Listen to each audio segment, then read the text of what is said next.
اگر تم یہ کہتے ہو یہ ماتم کرنے والے، یہ جہنمی، یہ یزید کے رشتہ دار، تو اس سے مجھے نہیں دبا سکتے. اس لیے یہ غم حسین، یہ عزاداری ہم یوں ہی کرتے رہیں گے. اور اگر آپ مجھے جہنم سے خوف دلاتے تو یہ یاد رکھیے ہم نے عزاداری جو ہے جنت کی لالچ میں نہیں کی. سنیے 4 مصرے. عزائے شہر میں جو بحث فضول کرتے ہیں، یہ امر حق ہے بلا وجہ طول کرتے ہیں. اور سنا حسین کے غم کا اگر جہنم ہے تو اسے بھی خوشی سے قبول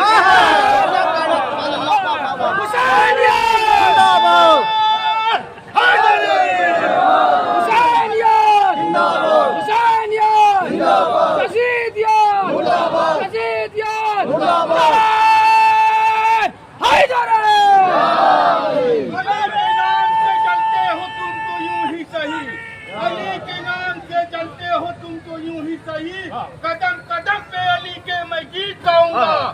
خدا تو حشر میں دوزخ میں تم کو پھینکے گا، میں نام لے کے یہیں پر تمہیں جلاؤں گا.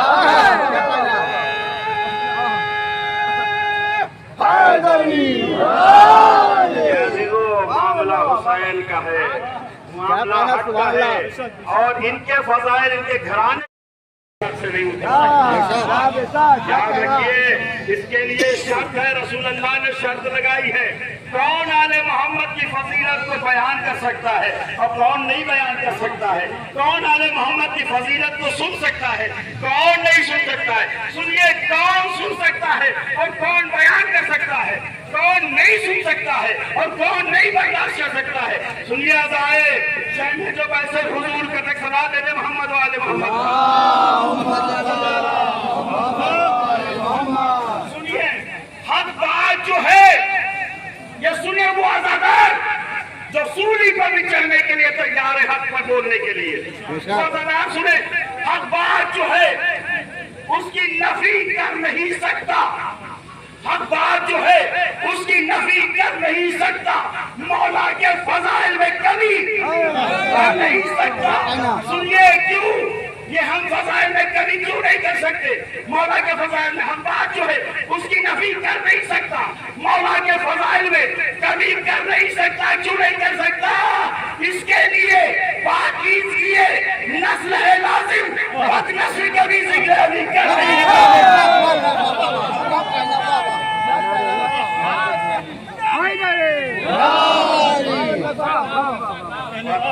کیا ذکر علی کریں گے؟ ان کے پاس فتوے لگانے کے علاوہ کچھ نہیں. لیکن آج وہ فتوے لگاتے ہیں، لیکن امنڈ امنڈ کے بھیڑ آ کے حسین کو سلامی دے کے کہتی ہے کہ ہم تمہارے فتووں کے جھانسے میں نہیں آنے والے، ہم عزاداری کرتے رہیں گے. بس میں نے تمام کیا تقریر. اس جلوس میں جن لوگوں نے شرکت کیا ہے اور خاص طور سے بدھوا کلا کے تھانہ انچارج مہودے اور ان کے سب ساتھی، ان کا ہم تہہ دل سے خیر مقدم کرتے ہیں کہ ہمارے اس جلوس کو یہاں تک باقاعدہ پہنچا دیا. اس کی جزا ان کو آل محمد علیہ السلام کے در سے ملے گی. ایک صلوات بھیجے محمد و آل محمد. عزیزو، ہم سب بیٹھے ہیں اس لیے کہ فاطمہ کا گھر کربلا کے میدان میں اجڑ. ہم غصہ دینے کے لیے آئے. زہرا کا لال تمہیں کربلا کے میدان میں رلا رلا کے مارا گیا. آپ کے دروازے پر کوئی غصہ دینے کے لیے نہیں آیا. ہاں آئے تھے لوگ، لیکن آگ اور لکڑی لے کے آئے. خیموں میں آگ لگا دی گئی زہرا کے لال. عزیزوں، لٹ گیا فاطمہ کا گلشن. کل کی 10ویں تاریخ تھی. مسلمانوں نے کیا سلوک کیا؟ آج فتوے لگاتے ہیں، اس سے پریشان نہیں ہوئیے گا. ان لوگوں نے بڑے ظلم اٹھائے آل محمد علیہ السلام. آج عزاداروں پر ظلم اٹھائیں گے تو اس سے گھبرانے والے نہیں ہیں. ان لوگوں نے بڑے ظلم اٹھائے. سنیے گا، ایک روایت پڑھوں. جب فاطمہ کا لال گھوڑے سے زمین پر آ چکا، زخموں کی کثرت کی،